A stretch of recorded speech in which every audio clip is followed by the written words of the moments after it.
Welcome to Momma-Sota, the podcast where we dive headfirst into the beautiful mess of motherhood. I'm your host, Monica Eickman, and I'm here to keep it real. In a world that changes by the minute, parenting can often feel like an uphill battle. We all want what's best for our children, but what that best looks like varies for every one of us. Momma-Sota is your passport to the unfiltered, unapologetic world of mommy. No perfectly edited snapshots or unattainable ideals here. We're here to share the ups and downs, the triumphs and tantrums, the mess and the beauty of being a mom. Join me as we explore the raw and authentic side of parenting. This is your safe space to vent, laugh, and learn as we navigate the unpredictable journey of raising strong, capable, and independent children for the future. Hey mamas, welcome to today's episode of Momma-Sota. Of course, it's me, your host, Monica Eickman. I'm a stay-at-home mom to my three favorite children. My son Malachi is 7, daughter Athalia is nearing 5, and my youngest daughter Jezebel is finally 2. Through my journey of motherhood, my children have and continue to teach me so much about myself, themselves, and how to be a better mom. It is through my journey with them that I have been encouraged to share my story through Momma-Sota in the hopes to empower other mamas to be the best they can be. Joining us today is special guest Nicole Elliott. She is a wife, mom, and fourth-generation mompreneur that lives by the mantra, encourage, equip, empower. This philosophy reflects her mission to uplift and support fellow mamas as they navigate their unique journey. Welcome, Nicole, and thank you so much for joining us today. Yeah, thanks for having me. This is great. Yeah, so your mantra, encourage, equip, empower, are 3 strong words by themselves, have so much meaning and value, and together create just so much more. And so we're definitely going to dive deeper into that. But before we do, just tell us more about you as a person and your family as it stands. Yeah. Well, I live in Colorado, but I'm actually originally from Minnesota. So I grew up in the frigid, cold winters, no sun, no warmth for 6 months at a time. and and so I know how that is, you Minnesota mamas and mamas all across the upper Midwest. My goodness. But we moved to Colorado 4 years ago, and I'm enjoying the sun down here in the mountains. I've been married to my husband for 21 years this year. Crazy. Congratulations. Thank you. It's an accomplishment. It 21. is. It really is. And I met him when I was 15. So we basically just grew up together. Had our 4 daughters when I was in my 20s. And so today my oldest is 17. Then my second is 15. My third is 13. And then 11. So 4 beautiful daughters. I've been a photographer since I was a teenager, since I was about 15 or 16, and have loved photography in all areas. I've taught it. I have really excelled in it in a lot of areas and developed some products within that industry. And now we're here in Colorado and figuring out just the new way of life here and having a lot of fun. Well, you say you're in sunny Colorado, but we visited just last week and we saw our first snow. So Oh, that's true. It just snowed. But I will tell you that just like 2 weeks ago, we were not even like a week and a half, we were 80, 90 degree weather. It was so hot here in the middle of October. It was crazy. No, we were also up in the mountains at like the Heidi Gold Mine when we saw the snow. When we were down in Denver, it was fine. Nice. Oh, it's so nice. Yeah. So with that, just kind of getting back into photography is what you do now, correct? Yeah. Yeah. I mean, I feel like I do a lot of things, to be honest, but yeah, photography as far as business goes, that is what I do mainly right now. Yeah. And it's with your photography that you have Studio Elliott, is that correct? Yes. So tell us more about that. Yeah. So Studio Elliott was actually born when I was in high school. I am 41 right now. I just want to say that so people know my age out there. I'm not shy to say it. 41 years of an incredible life that I've been blessed with. But so, yeah, as a 15-year-old, I started in photography back in the day when it was in a dark room. I had to roll my own film. I had 30 shots per roll. You didn't have a screen behind your camera to know if you were shooting right or not. And so I learned when it was a completely different art form. And then through the years, we adjusted to digital. And now we're in a space where basically every other house has a digital camera, and lots of photographers in this industry now are shooting kind of straight out of the box. But I had a heart to really teach moms actually how to use their cameras. So for many years, not only did I have a photography business where I shot families and seniors and things like that, but I also taught moms how to use their cameras and just in their everyday life. So these women had these incredible machines, but they had no idea how to create art of their family with them. And so I wanted to teach them how to do that.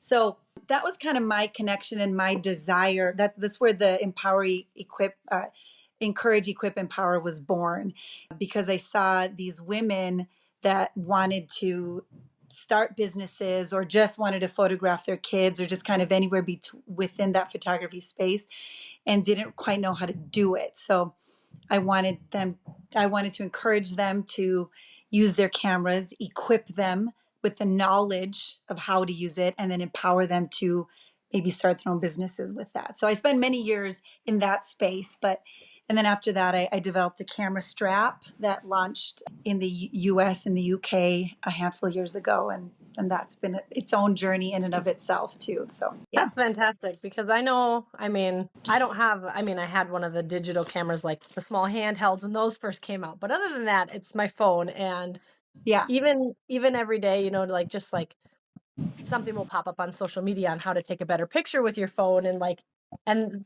people will start on these things, and like 10 steps later, I'm like, I'm lost. Never mind. Right. Click. Totally. And your phone is so good for like just the everyday snapshot. I'm so glad we have our phones because we have essentially a camera attached to our hips at any moment. So we can photograph, really document our life well with our cameras on our phone. So I'm grateful for that. But there's some moms that do have some nice DSLR cameras that really could step up their photography game. And so those are kind of the moms, and even moms that don't have them quite yet. I encourage them to get them, because when they go on family vacations, your phone can't really produce nice wall portraits or anything like that. You can just kind of keep them on your phone and post them on social media. Well, there's so much more to photography than just that. So I always encourage moms to just go that next step and get a nice camera and learn how to use it so you can really document your family well and create art for your home. Yeah, that's definitely a different quality. I would agree. Yeah. Yeah.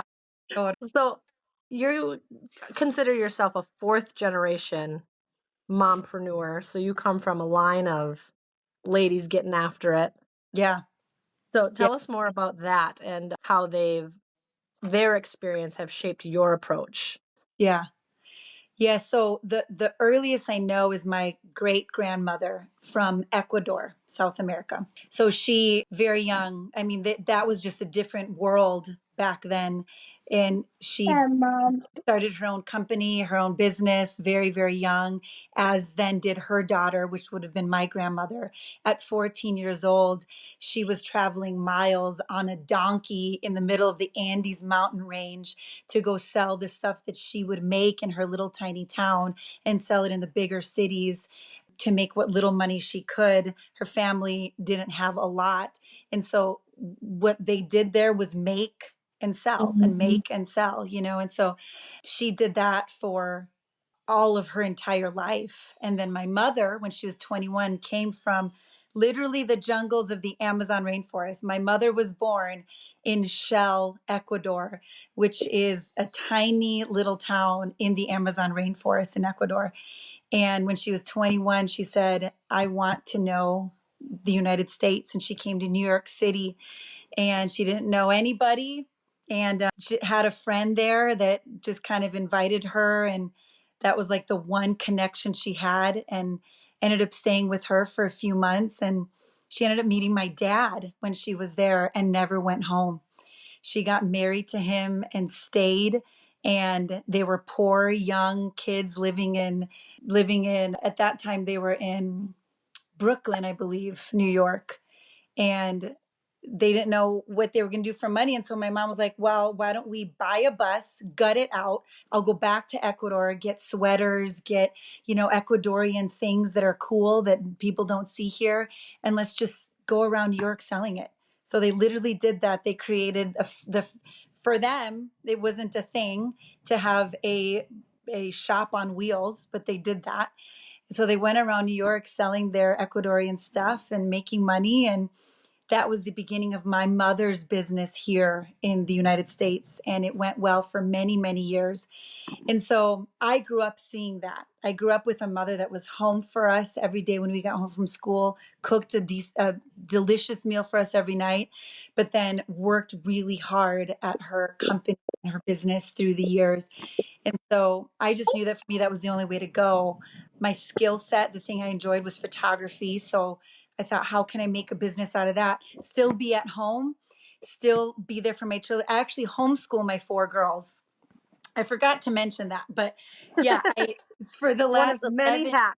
yeah, yes, for the last 11 years, I have been homeschooling my 4 daughters.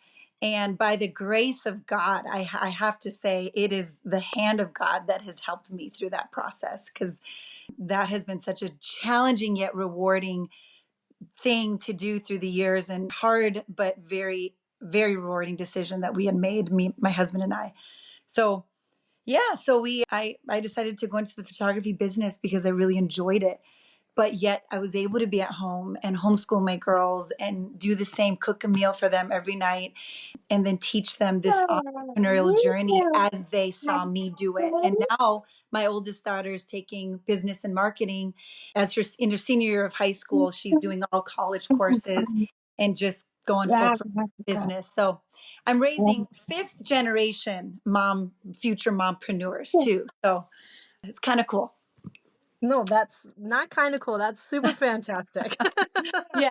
Yeah. So there's a lot to pick apart here. First, I'm going to jump back. So your mom, you said, comes from the middle of the Amazon Yeah. straight into New York City. Like, couldn't Yes. she pick anything more crazy in the I United know. States to jump into?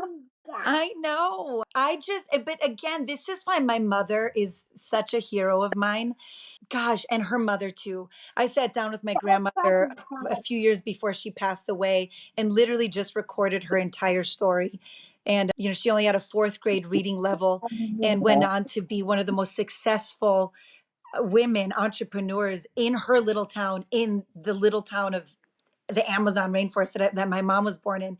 So my mother saw that and just basically was like, there's no limitations for me in my life. If my mom can come from the streets of a tiny little town in the Amazon and create a massive empire to where she was one of the largest landowners in that little town of Shell, Ecuador, in the rainforest. So if my mom saw her mom do that, she thought, well, there's no limit to what I can do. Of course I can go to New York City, and of course I can make a new life there, and of course I can have a business there. Like, she was raised with a mom that taught her there was no limitations. So I was raised then with a mom that raised me with no limitations. And now I am raising my 4 daughters with no limitations. Again, this is the reason why I love to encourage women and young girls to live a life with no limitations. And that's a beautiful sentiment too, that like you have this lovely story within your family and Yeah. you're passing that on to your family, but Yeah. realizing that you have so much more to offer because not everybody has that upbringing and that background and that courage and passion. Sure. Absolutely. I think it's also an interesting dynamic because I found myself a little bit in like 2 different worlds growing up. I was born and raised here in the US, but my mom is from Ecuador and my dad's Puerto Rican. And so I would spend summers in Ecuador. I mean, literally like swinging from the vines like Tarzan into these rivers that were known to have anacondas in them. Like, those were my summers growing up. Like, it's insane. And I grew up speaking Spanish, but like both of my sets of grandparents could speak English really. And so I grew up very connected to my heritage and my upbringing. Yet at the same time, I was a part of this the United States culture where everything is quick, everything is easy. It's just all here. It's you go to the supermarket to get your food. Whereas the summers in Ecuador, we would literally like kill the chickens in the backyard and eat that for dinner. So, where for the first time I actually saw poverty, children, the way they would live on the streets alone.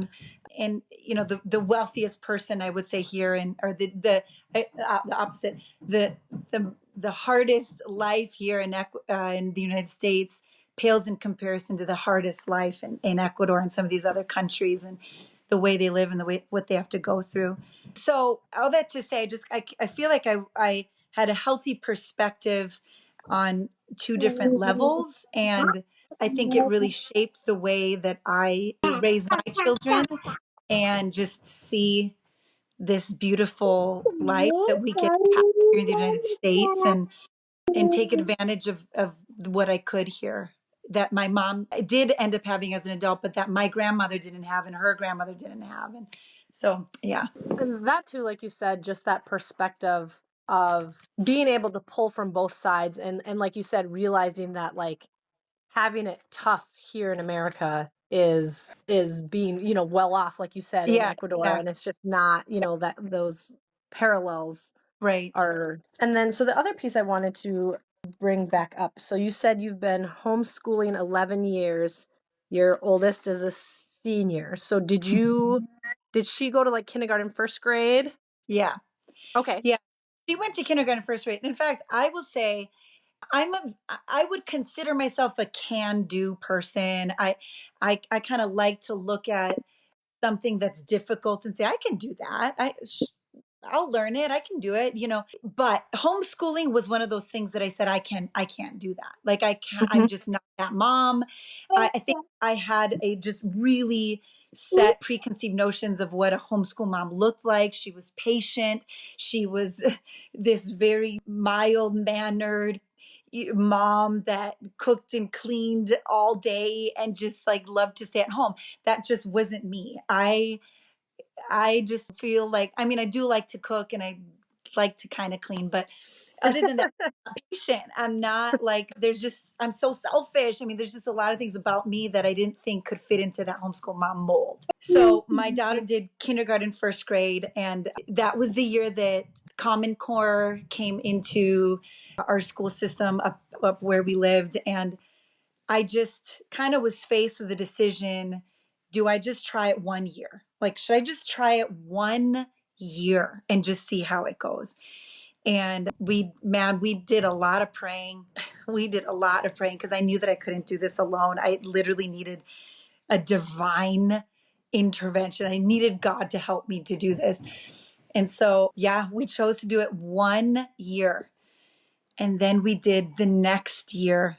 And then we did the next year. And it was literally like really putting one foot in front of the other and just very timidly yet confidently saying, okay, we're doing this. It's working. And to the point where now I look back and I'm like, gosh, I did that 11 years. Like, okay, it worked and my kids aren't screwed up. I think that was part of the thing. I'm like, I will screw my kids up. I was like a C average student.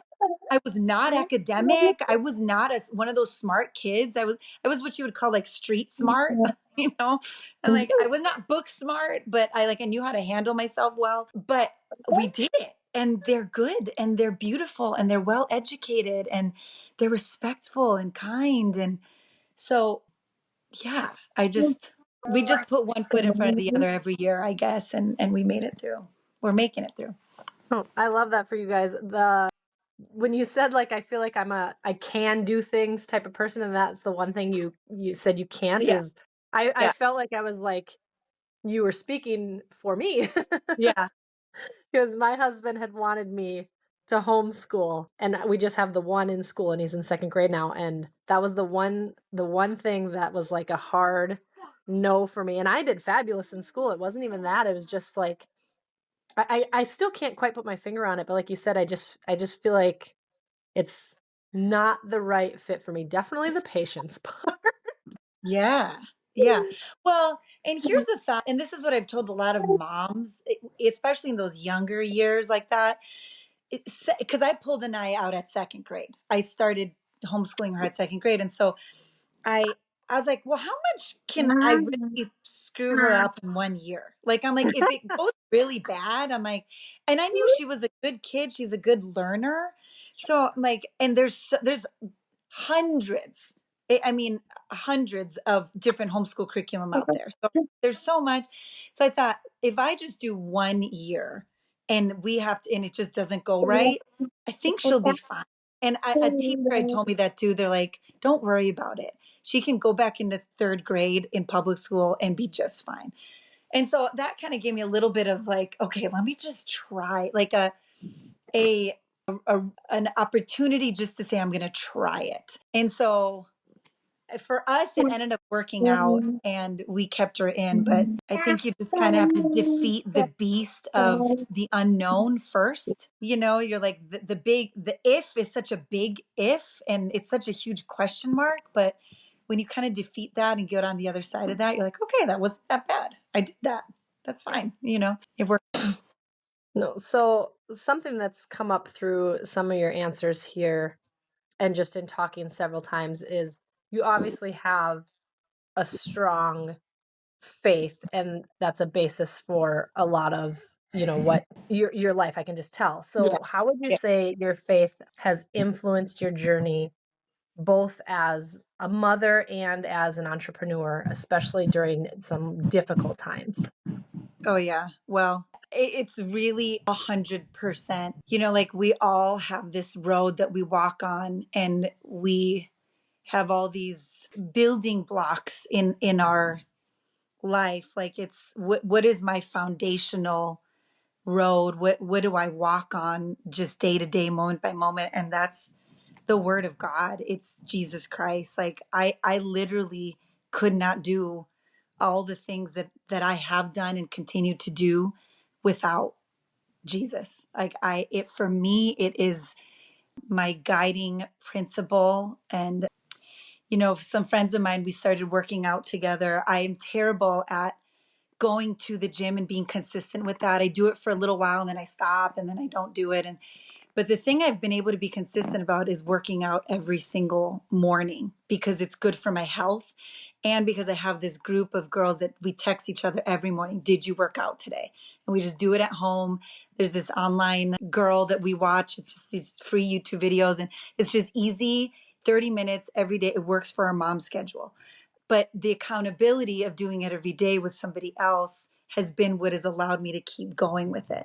Well, I have added that to reading my Bible every day. I was realizing that I just wasn't in the Word as much as I should. And so the same group of girls that holds me accountable to keep my body healthy is the same ones that hold me accountable to keep my spirit healthy. And without a healthy spirit, I just cannot continue to do these things, these hard things that I do on daily in my life without keeping my spirit healthy. And so right before I work out every morning, I go downstairs, I make my tea, and I just open up my Bible and I just read and I pray and I just ask God to lead me and guide me in everything that I do for that day. And it's my sustenance. It's like the air that I breathe every day. It's necessary for me. So with that, obviously that kind of leads into another part is building a community and support. And there's so many different facets of life, starting with family and that sort of thing, and then friends and coworkers, and like you have this, group of girls for your fitness and faith. So how would you, I guess, what advice would you give to others looking to find or create a network of support, whether it's for their journey as a mom or their journey as an entrepreneur or whatever it might be? Yeah. So community for me is really huge. Like for me, it's extremely important. Even when I decided to homeschool my kids, I'm like, I'm not going to be, for me growing up, to be honest, the homeschool kids were like the weird homeschool kids. And I think part of me was like, I don't want to be a weird homeschool mom with weird homeschool kids. And I realized that it's just it's a part of community.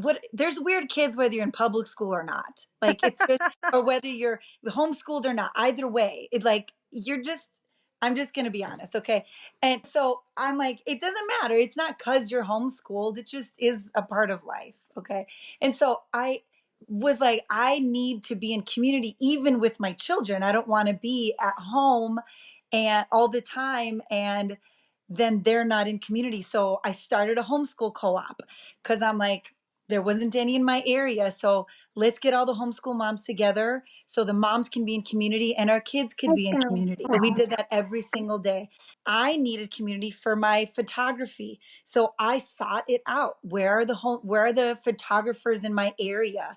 Let's get together. If there's groups that meet already, let me make sure that I'm a part of that. Our church is huge. I love our church. They're big into community. So we've got our small groups that eat. My kids are a part of the youth group. We're a part of the adults community there and those groups. So, but I want to say this. You have to seek it out. I hear a lot of people that are like, well, I just like, I don't really have community. I go to this place and I just feel left out when I'm there, or I went to this church, but like I just didn't feel like I fit in there, or I went over. I it takes you have to be intentional about finding that.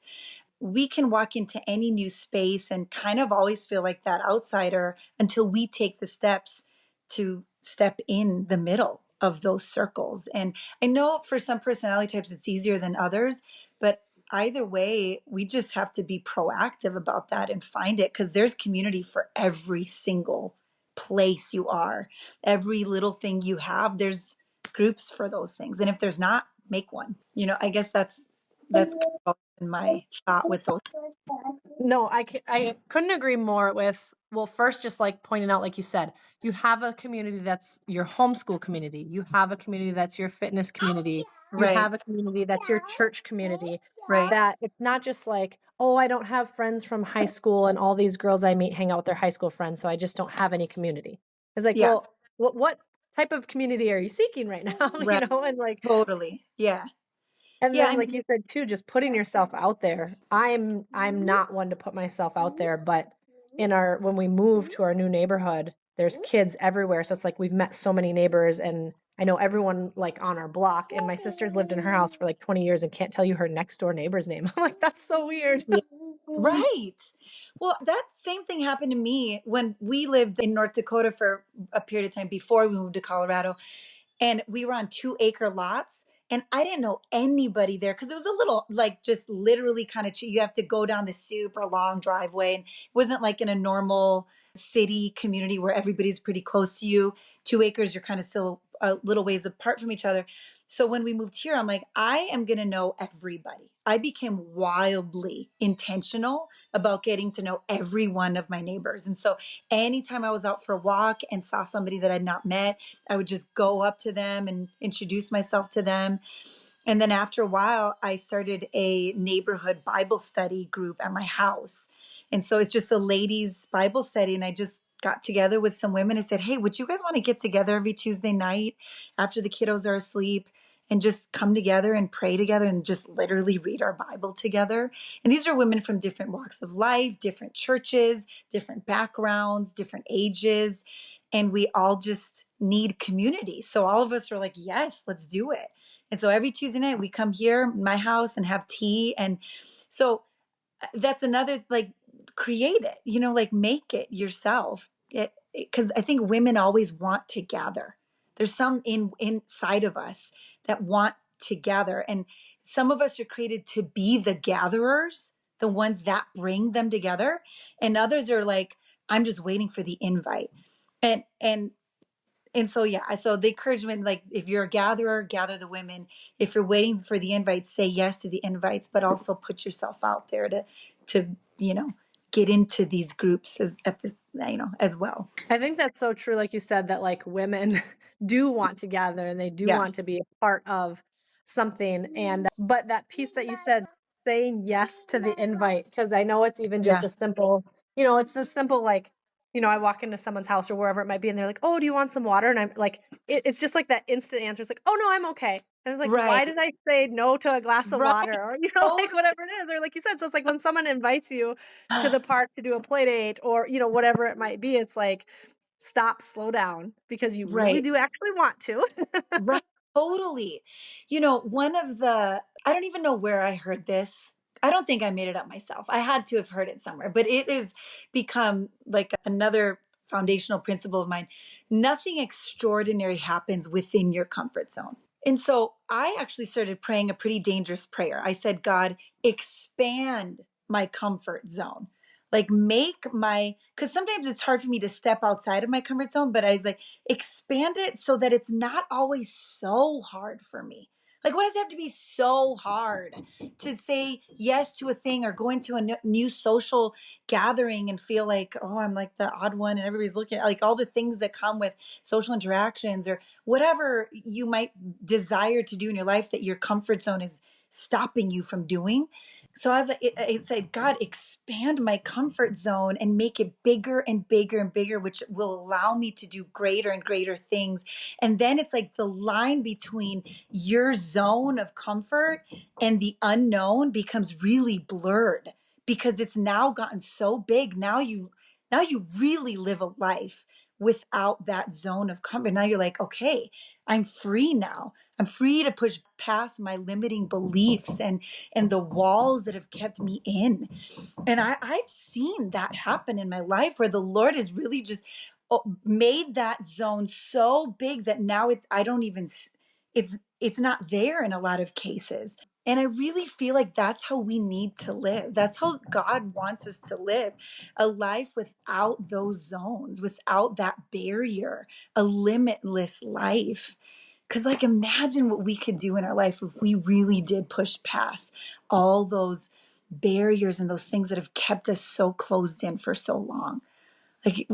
Yeah, I can really get going on. No, I think it's true though. I mean, even just with this podcast, like, I'm more of an introvert by nature, and people were, Mm, after they talk to me, they're like, "Oh, this was so great," and whatever, and I'm like, "It was great," but I was nervous like the whole time leading up to it, and and totally. then we do it, and it's fantastic, and then I'm Yeah, still nervous the next time. So it's like just telling right, yourself and like remembering, like, did you have a valuable experience? Did you enjoy yourself?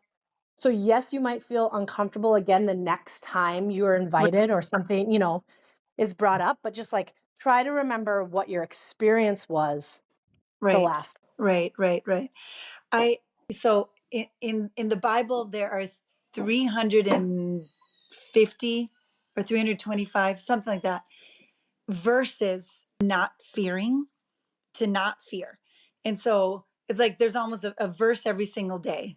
I don't remember the exact number, but it's like it's almost the same amount of days that there are in a year.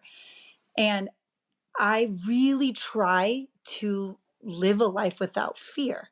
And so when fear does want to creep in, I'm like, okay, what is this something that is alerting me to a danger that I need to be aware of? Or is it something that's stopping me from doing something that I should do?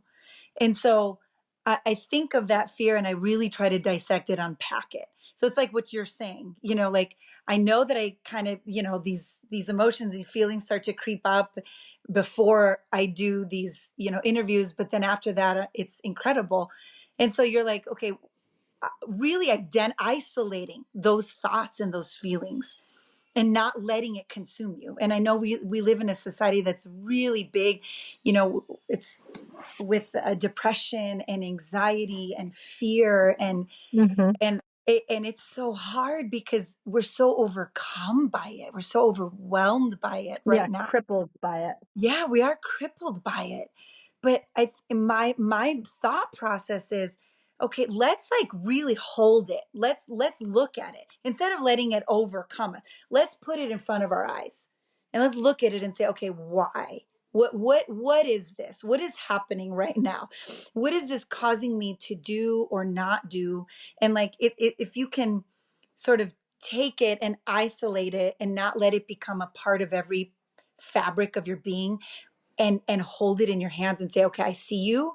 I understand. You're kind of like on the movie, if you've seen Inside Out too, I have not anxiety. seen 2 yet. My kids Oh watched it my without goodness. me with grandma and grandpa, so now I'm like, okay, do we watch it again as a family or do I watch it by myself? Oh, I loved the first Inside Out. We went as a family, and we went as a family to the Inside Out 2 as well. But there's just one scene in there where anxiety has her own space. She has her spot where she's not badgered and made to feel bad, but she has a space where she just gets to sit and be recognized, but not overtake the body and the emotions and all the feelings. And so anyway, I guess just to bring more clarity to what I'm trying to say with that is I think we just have to really understand why we feel those things, but not let it overtake us, and really try to give it its space, but then move past it in a positive way, because it's crippling us. Like you said, it is debilitating us and stopping us from really fulfilling what our God given purposes are. And I just I don't want to diminish it, because I know that it's there and I have felt it. I think a lot of us on some level have felt it in some way. But I also think that there is so much growth that can happen if we learn to just move past it on the other side, and just move past that fear. So part of that kind of leads me into you've mentioned your aspirations and that you're a dreamer. How would you say kind of you maintain your wild dreams while fulfilling your responsibilities of motherhood, and like what Yeah. routines or practices help you through that? Yes, that's good. Yeah, that's always a balance. I think in another life, I would have just been like some kind of boss babe in a Fortune 500 company in New York City. Maybe never would have had kids. Like I totally could see myself as that type of a woman, and that's just not the path that God had for me. But at the same time, there is that desire and drive inside of me. So I have two some can be combating forces inside of me. I have a strong desire to raise incredible warrior young women of God, like frontline warriors. And I know that God has called me to that. I have a strong desire to be a really incredible a helper to my husband and a side by side partner with him, and to be a good presence, a strong presence in this home. But at the same time, I also want to go to the top with my companies and my business, and everything that God has called me to do on that front as well.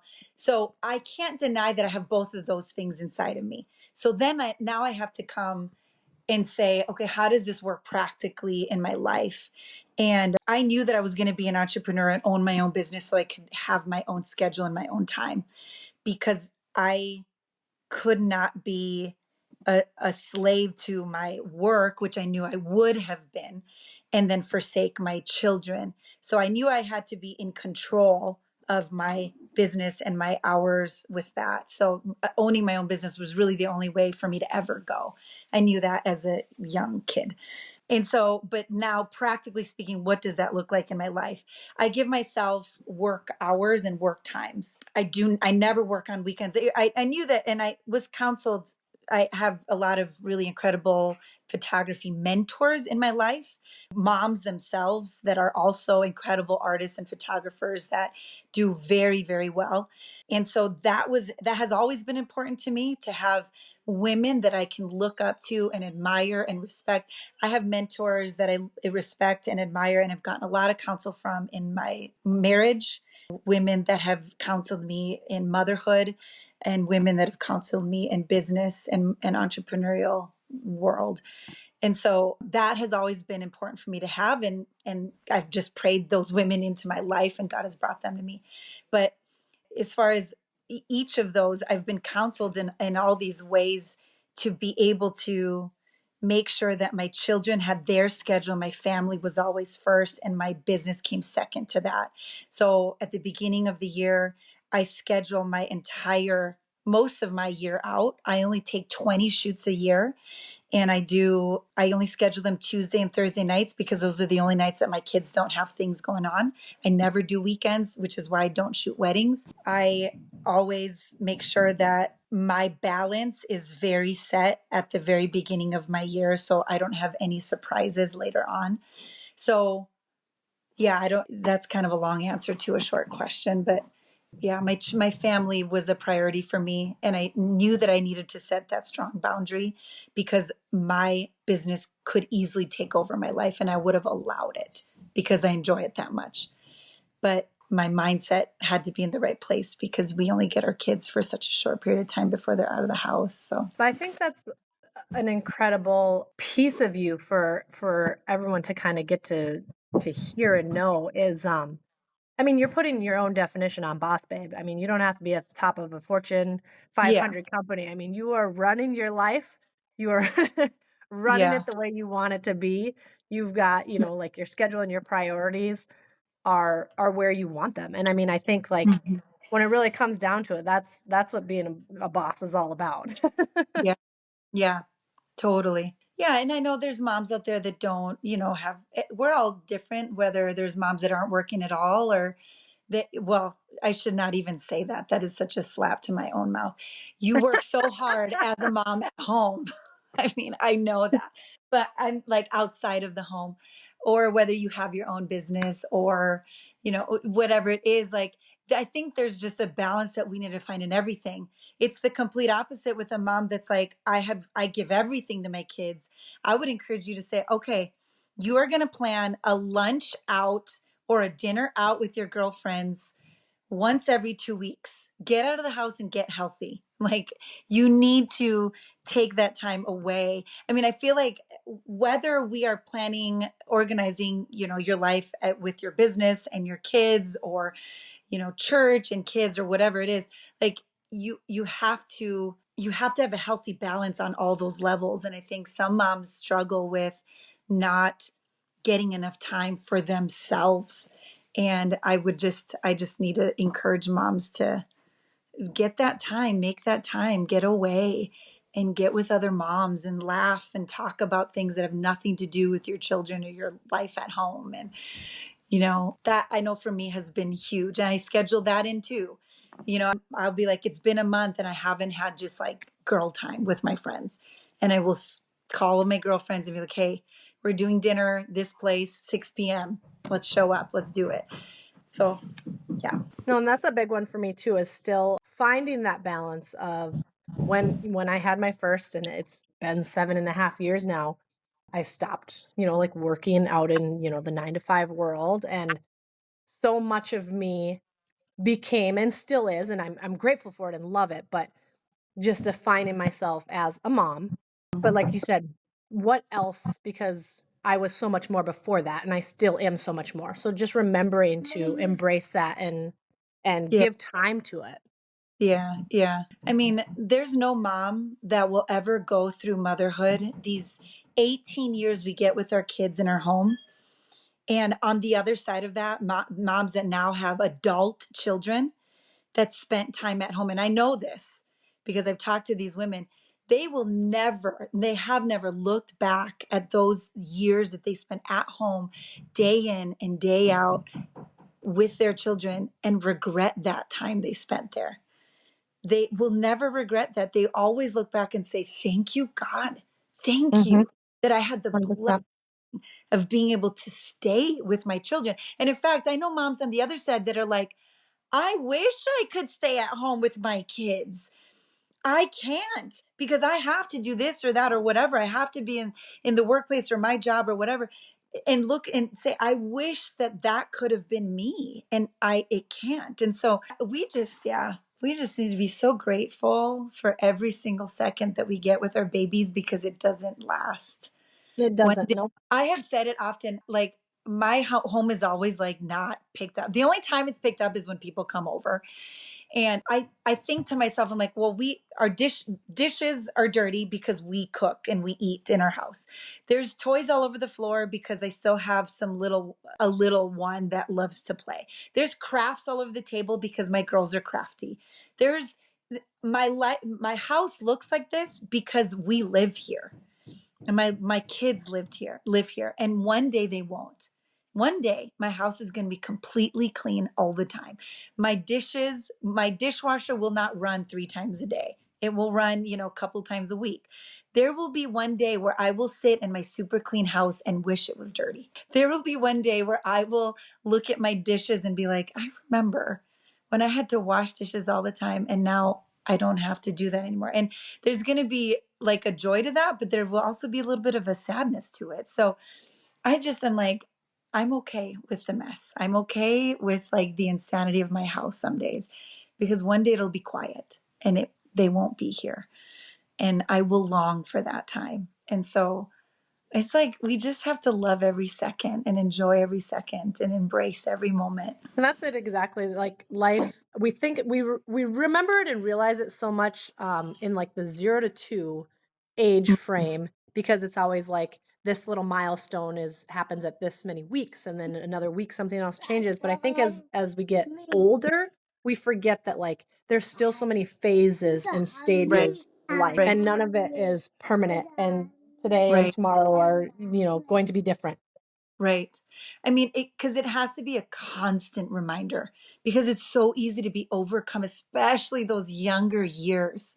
Oh my word. I remember being like, I'm never getting out of these younger years. This is going to be my life forever. And it was so hard for me. I had 4 that were all just 2 years apart from each other. So it was like, and I was like, I just felt like I was struggling, man. Every day I was on that struggle bus. I'm like, how am I going to get through just this day, let alone like the rest of my life raising these kids as a mom? I just felt so defeated so often as a mom with little kids. And now they're all teenagers but one. My youngest is 11. And I just like, it's like I'm in a different world today. But all the effort, the Bible says, do not grow weary in your well doing, for in due time you will reap a harvest if you don't give up. I remember one day sitting on the couch and just crying and crying and crying and saying to God, I can't do this anymore. I literally reached like my breaking point. And the next day, a seasoned mom, a mom who homeschooled her 7 children and who all are adults today. And one of them was my best friend at the time. And all of them are incredible people. Like they all grew up to do and be these really big things. And I just looked at her like with tears in my eyes, and I'm like, how did you do this? And she gave me that verse. She said, do not grow weary in your well doing, because you're doing well. Don't grow weary, because in due time you will reap the harvest if you don't give up. And so I just remember that was like the driving force and voice that continued to speak to me those next like handful of years of my children being really young. And I just kept saying, I'm not going to grow weary. I'm not going to give up. I'm not going to give up. God, you are helping me and you are strengthening me. I'm not going to give up. And now I have to say that I'm on the other side of that. And I look at my 4 girls that they love Jesus. They themselves now are like, all right, God, I need you to help me to move forward in this life because I can't do it without you. They have done well in school. I now have reaped that harvest because I didn't give up, and we will continue. Not that things are easy now, they continue to be hard and challenging on new levels, but I just want to speak to that mom maybe in this moment that might feel like I can't do it anymore. And I just want to tell you, don't grow weary of doing well and doing right and putting one foot in front of the other and doing the next best right thing, because in due time you will reap a harvest if you don't give up. Well, I was going to close in asking you what would be the biggest piece of advice you'd like to leave our listeners, but I think you just nailed it. That is it. I knew what you were going to say, because that is it to any mom who needed to hear that. And I think at times we all do. And in closing, the same thing I always say, much, much more simple. But until next time, mamas, keep doing your best. Thank you for joining me on this roller coaster of momming right here on Momma-Sota.